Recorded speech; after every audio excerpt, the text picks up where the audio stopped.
And it does for me. I think I'm 41. I have a daughter who's 13. So she was born when I was 28 to 41 went like this.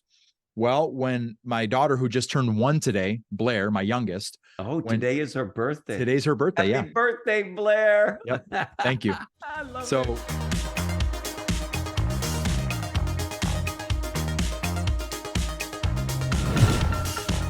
All right, all right.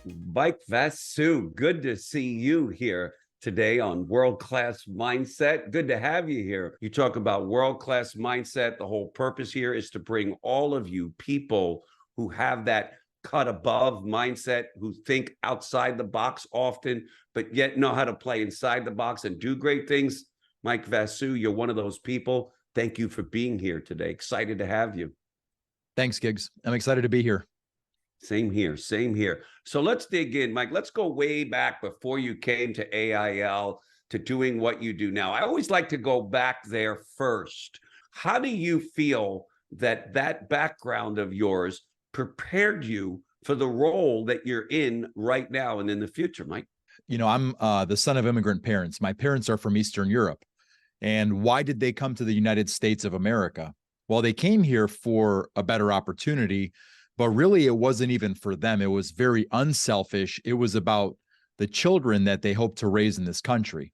And so growing up in the United States to immigrant parents, first of all, I always felt really fortunate because I was born in the United States of America. And so growing up in that type of an environment, I joke around and I say that my parents would tell me that, hey, this is the land of opportunity. You can do and be anything you want in the United States of America. And then my parents would say, as long as it's a doctor or a lawyer, you have our full support. And I understood why. They had sacrificed so much. They definitely didn't do any kind of glamorous work. My dad, factory worker, United States Steelworkers Union for decades. My mom, warehouse worker. My mom's going to be 66 in 1 month. And actually, she's still working full time.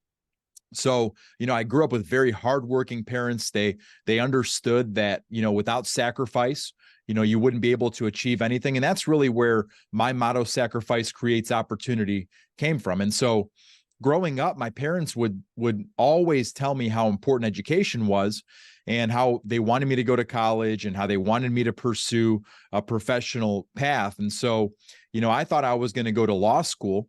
I went to school at the University of Dayton. I stayed for graduate school. And after graduate school, I came to American Income for what I thought was going to be just an internship. I just really was trying to get my feet wet in business. I didn't know much about business. I grew up blue collar. So I thought this would be maybe some good experience for me to get. And I had a little bit of exposure to sales because when I was in high school, I cold called for mortgage brokers. So I did cold calling for a number of years, and I did pretty well with that. And then I sold Kirby vacuum cleaners door to door on straight commission when I was in college and graduate school. My friend Nick, who brought me into the business, he just told me that American Income was so different. And actually, he's been with the company over 19 years. And he was right. After about 7 months of being with American Income, I fell in love with it. And I decided to turn down a full scholarship to the only law school I applied to stay with this company. And so when you're in a situation where, you have these dreams, and they're not just your dreams, but they're your parents' dreams for you as well, kind of a representation of everything that they had to give up on in order to try to give you a better life. And you have the conversation with them about how you're going to stay in straight commission life insurance sales. And you're trying to explain to them how you're giving up on all this education that they sacrificed so many years to provide for you. Wow. As you can imagine, that conversation, how didn't about go that great. Conversation? What was that conversation like? Did not go great. My dad, he's pretty cool. He was pretty supportive. He assumed that whatever decision I made was going to be the right decision. And he also understood that whatever decisions I made, I'd have to live with, My mom, on the other hand, was not a happy camper. She really didn't understand it. She couldn't wrap her head around it. And I get that. I understand that. Sure. And that was a huge motivator for me. Garth Brooks had a song years ago where he said, sometimes I thank God for unanswered prayers. And I had a prayer at that time that my mom would say, look, I love you. I support you. Whatever decision you make, I've got your back. She never gave me that. But what she gave me, what she gave me was a chip on my shoulder. And it wasn't about proving her wrong. It was about proving her right. Everything that I had ever dreamed of being as a man, in my career, as a family person, and as a provider for my family, I knew that American income was going to be able to provide that at even a higher level than going to law school. Because for me, it was practical. It was about family. It was about providing for family. It was about being able to take care of my parents in the future. And, we joke around now. I always tell my mom, I say, Mom, I can afford a better lawyer than I would have ever become had I gone to law school. And now she talks about what I do like it was her idea, you know? So it's worked out really well. Wow. Now they're 100% in your court. They don't understand why anybody else wouldn't. Tell me about some of the challenges you had. Everybody watching this is having challenges in their careers, right? Tell me about these adversities back then and what you did to overcome them. How did you overcome some of these adversities that I know you experienced? Yeah, I mean, I think that, anytime that you're going to do something worthwhile, the vision and the desire to achieve it kind of comes first. And if the why to and the what is important enough, then the how to doesn't really matter that much. And so, I was pretty determined from a young age, and I think I understood that I was going to have to work hard. That, most of the careers that I was entertaining or I was interested in were going to be ones that were going to be hard because, frankly, I wanted to make really good money. And that was a goal of mine. And I'm not really ashamed to say that because, if you grew up in an environment where money is a concern and, you had been told no a lot of times, like I was, not because my parents wanted to, but because there were limitations and they had to prioritize. You say, boy, I'd like to maybe live differently. I'd like to see what it would be like to be able to say yes to more things, experience more things, and not have to make those same level of sacrifices. And if I think back to most of the failures in my life, whether they were in business, whether it's, having gone through a divorce, if I can, kind of pinpoint what is the common denominator of most of the things that have led me to failure in my life, I would say it's self, it's ego. When I got into the business, and they said, here's a script. And at that time, you probably remember these days, it was a 13-page script. I mean, we were going out to people's homes. You couldn't be, reading. We didn't have the laptop, that we didn't have e-app at that time. We are now in a DoorDash and an Uber Eats and an Uber society where everything is kind of instant.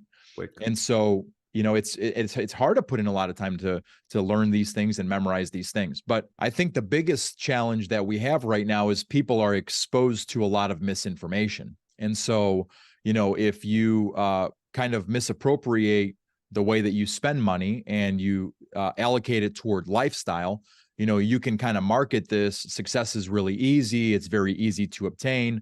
Check out my Gucci bag or whatever it is.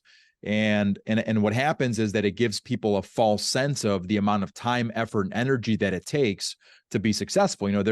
There are very few people in the world that are true kind of overnight successes. And most of them become that because of luck. I mean, it's not skill, but the really skilled people, they work at it for years and they accumulate something. And I always tell people that the difference between being rich and being wealthy is wealth has to do with how much you accumulate that you cannot buy. It are the relationships that you have, the experiences that you have, the skills that you have. What do you have in your life that's truly priceless? And the more of that you can accumulate, then the more wealthy you really are. That's why a lot of people will say that time. If you can get to a place where you can have more time to do the things that you want to do, that's real wealth, but that's earned. You're not going to come in at 22 years old, put in a hard 2 years, and then all of a sudden you're going to be some mega celebrity superstar. You might be for a little while, but I guarantee you're going to reach a lid if you don't continue to work on yourself, pour into yourself, develop yourself. And that's really a lifelong journey. I mean, there's no way around it. You're now leading people who maybe are more Instagram, TikTok minded. Yep. They want it quick. They want it to. What do you do to help these people who have this misinformation? How do you help them?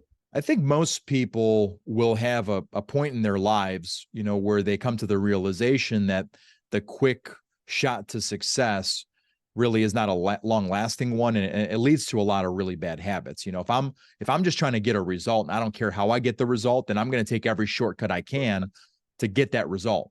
And it's one thing to get the success, and it's another thing to hang on to the success and to be able to maintain the success. And so we have so many examples of this in our lives. I think, we just try to mentor people and we try to set a good example for people and we try to educate people and also expose them. We're going to be pretty much a reflection of the things that we put into our lives, whether it's our spiritual relationships, God, our family and friends, the human relationships that we have. And then the things that we watch, the things that we read, the things that we listen to, and that we're going to kind of be the summation of all of those things. And so we really try to curate as much as I try to, as much as I possibly can, the type of stuff that I'm putting in front of my team so that they're watching things that are real. And I understand that, the more I keep my ego in check, the better I seem to do. All the best relationships that I have, and, you're an example of one of them, Gigs, is, always on a foundation of respect and awareness that this person has gifts that I don't have, and trying to identify those gifts and appreciate those gifts. And we've all been very, very fortunate to have great relationships and great friendships. We have so many people in our lives that we have to thank for the lives that we get to live. And I have the same responsibility. I always ask people, I say, do you want to be someone that just rides the wave, or do you want to be someone that's making waves that other people can also ride on? What do you do when you're coming across somebody and they're just not listening, they're just not doing the difficult ones, the ones that really don't? How do you handle those folks? So I think we spend a lot of time trying to kind of reform and rehab people that don't want to be reformed or rehabbed. And I think that ultimately, if we look at and we say, well, why is Eric Giglione, why is he one of the elite? Why is he a first ballot Hall of Famer? Why is he on the Mount Rushmore of American income? And I'm not saying this to butter you up. I think pretty much anybody would agree with that. And, in the Bible, it says that a tree is known by its fruit, right?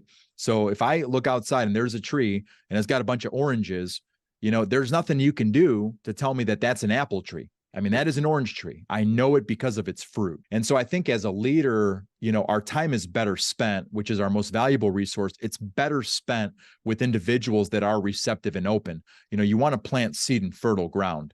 And, you're known, Gigs, because of your fruit, because of the many great leaders that you have mentored. That didn't just happen on accident. They say the man that's on the mountaintop, he didn't fall there. He climbed there.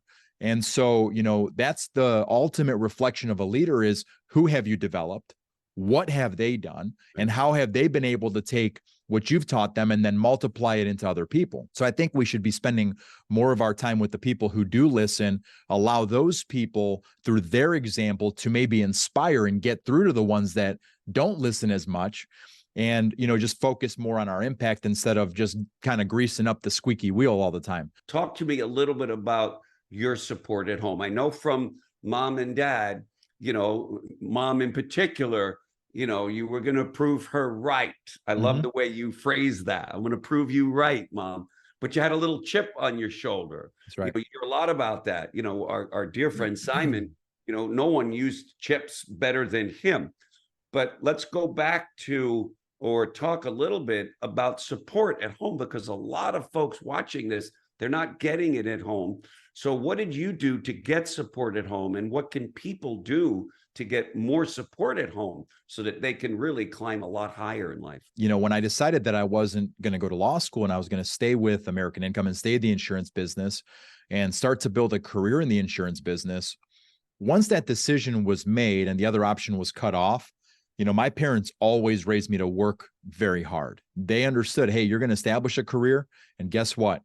You can't do anything without great effort. You got to be uncomfortable. I mean, just imagine that they came to this country. They didn't speak English. They didn't have a job. They didn't have advanced degrees. They didn't have money, but they believed so much in the opportunity in the United States of America that they said, it doesn't matter. But if they didn't do that, I wouldn't have the opportunities that I have today. And so sacrifice, uncomfortableness, getting out of your comfort zone, that's how I was raised. That's what I saw. I've always been very clear that in my life, I wanted to achieve really outstanding goals, things that, I didn't want to die with regret. I didn't want to die wondering what I'd be capable of. I wanted to put myself out there. And so everything that I knew that I wanted to do was going to require a great deal of sacrifice. And one of the little things that people don't ever talk about is that when you have career ambitions and you're making sacrifices, you better make sure that it's worth it. You better not bring your B game every single day when you go to work. And so I think, first of all, being very clear about what your ambitions are and what you're trying to achieve, and ensuring that your spouse, your significant other, your loved ones are on board. And the second thing is that they have to see that you're serious. You know, if they're not seeing that you're really putting your best foot forward, that you're not really giving your best effort, and the results aren't coming, I mean, they're going to start to lose hope. You know, I'm so fortunate to have the support that I have.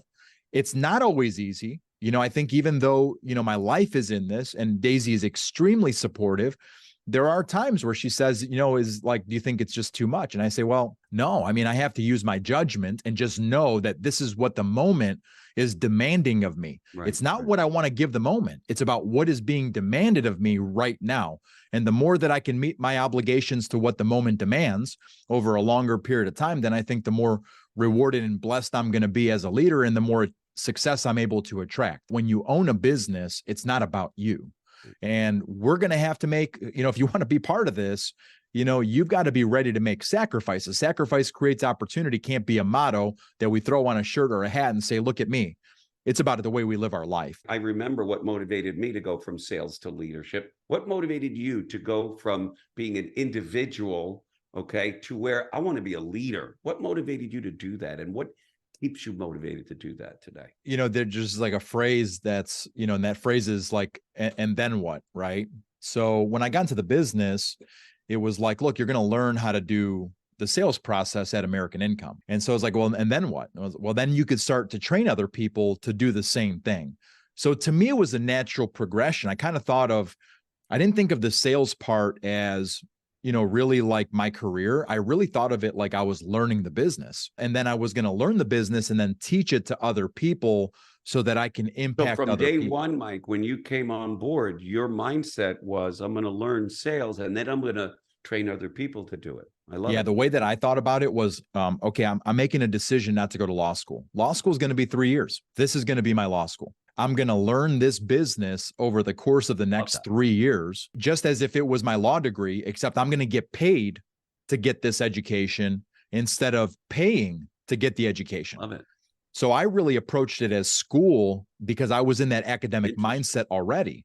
And so to me, that really created the right foundation for me to be able to be in leadership and train other people. But for me, it was, I'm not going to be one of these people that's like, you know, I wanted to be in leadership because I wanted to impact people. To me, yeah, but I wanted to impact myself and my family first. And then when there's overflow, I think then you can get to a place of being this magnanimous, giving back to other people and making these crazy sacrifices. But, you know, if you can't breathe, you know, it makes no sense to take the mask and throw it on someone else because you can't help as many people. So I was trying to help myself. I wanted to get a better quality of life. I saw people that were personal producers and elite personal producers. They worked very hard, but it was all on them. You know, they were working nights and weekends. And meanwhile, my MGA, who was making way more money, you know, this guy was going home at 3, 4 o'clock in the afternoon. I didn't realize how hard it was to be in leadership. I didn't realize how much he had to know because I had seen it like work was you trade your time for money. Really, he was getting paid for his decision-making, his skill set that he was transferring to other people. See, when it's about time, that's limited. But when it's about skill, when it's about decisions that you make, when it's about ideas, those are limitless. And so that's what I had to understand, was that as an individual, I can only do so much. But with a team of people, I could do so much more. And John D. Rockefeller said, I would rather make 1% off of the effort of 100 men than 100% off of my own effort. And that just made sense to me. Resonated with you. Yeah. It did. And so then as time went on, you understand it is about other people. It is about pouring into other people. It is about putting them first. And I always got that, but that was like a personal good pride. You know what I mean? I didn't want people to look at me and say, well, this guy's doing great, but he's not helping me. I didn't want to be that guy. I wanted to be an unselfish leader. I wanted to pour into people.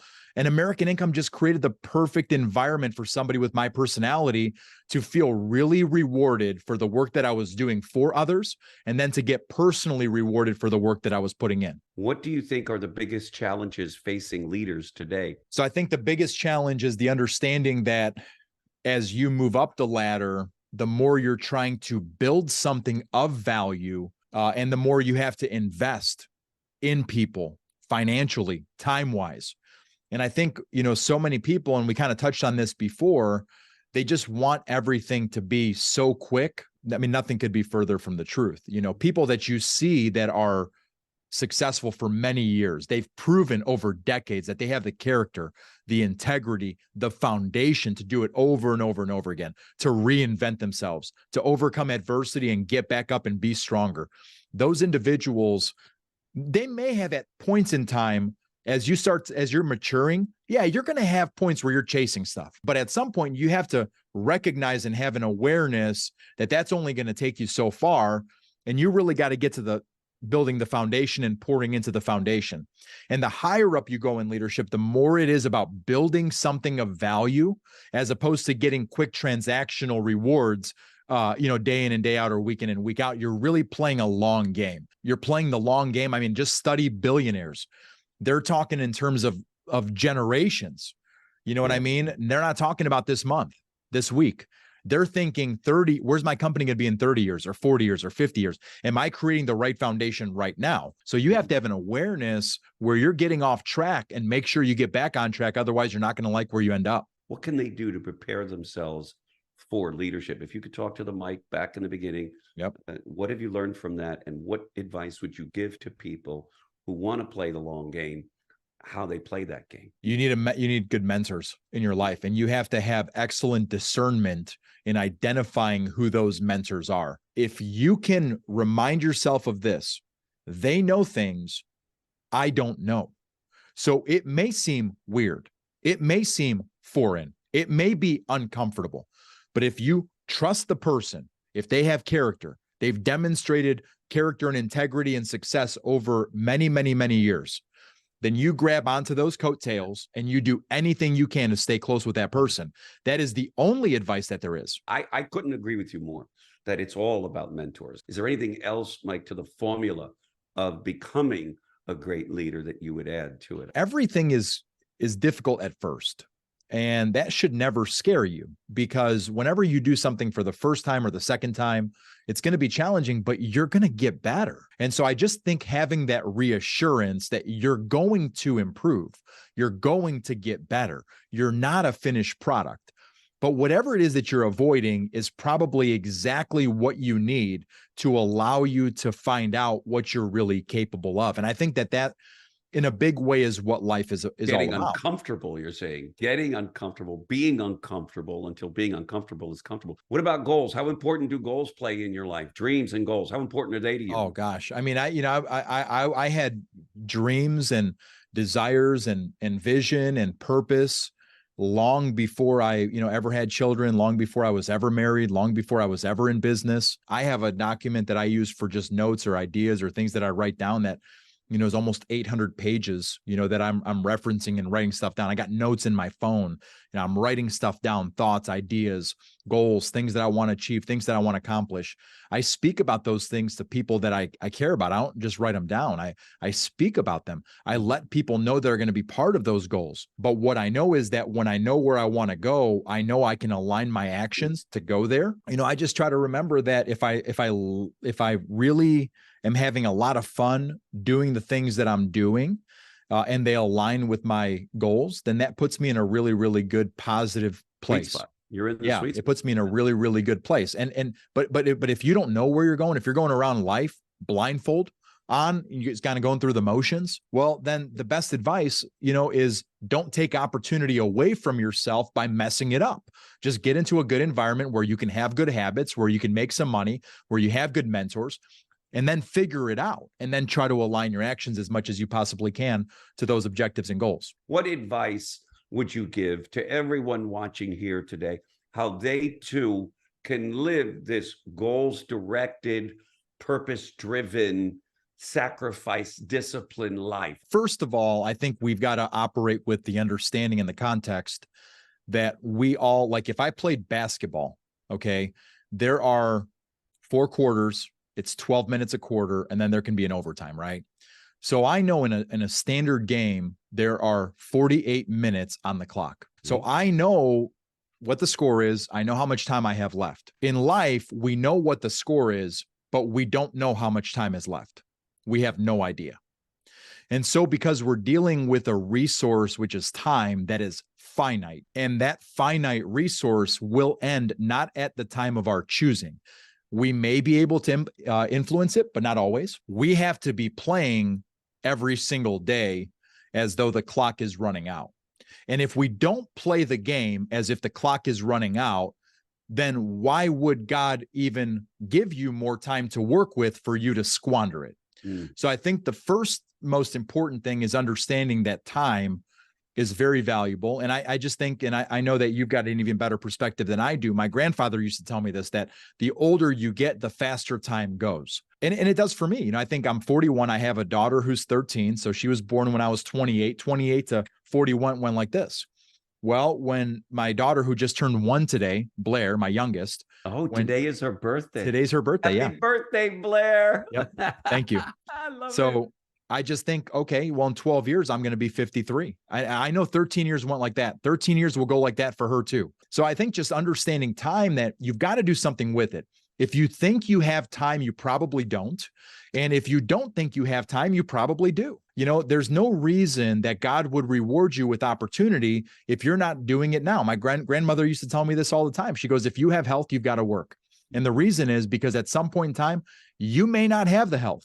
And then you're going to look back and say, when I had the health, I wish I would have done more with it. I wish I would have done more things. Watching my parents, struggles allowed me to also be willing to struggle, but in a bigger way. I didn't expect that they were going to give 30, 40 years of their life to give me a better opportunity for me to just do the same thing. I've got to do something more with it. And guess what?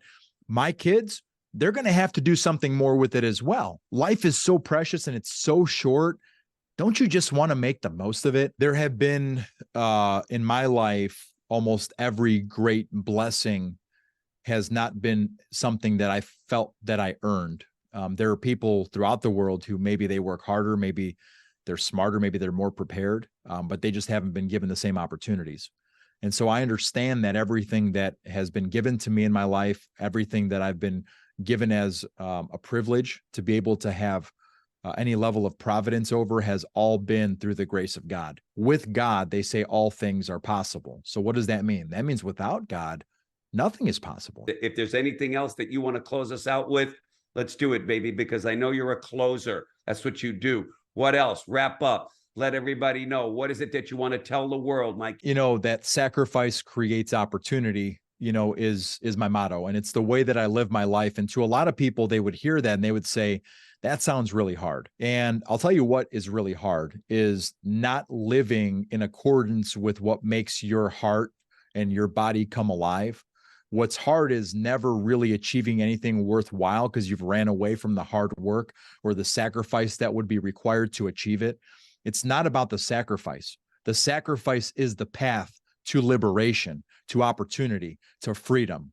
The discipline of doing the things that are hard is not about that moment where you have to do something that's uncomfortable. It is about the joy that it will unlock in your life. So I'm going to keep sacrificing. I don't want to live a hard life. I want to be able to bless myself, bless others, people that I care about, people that I love.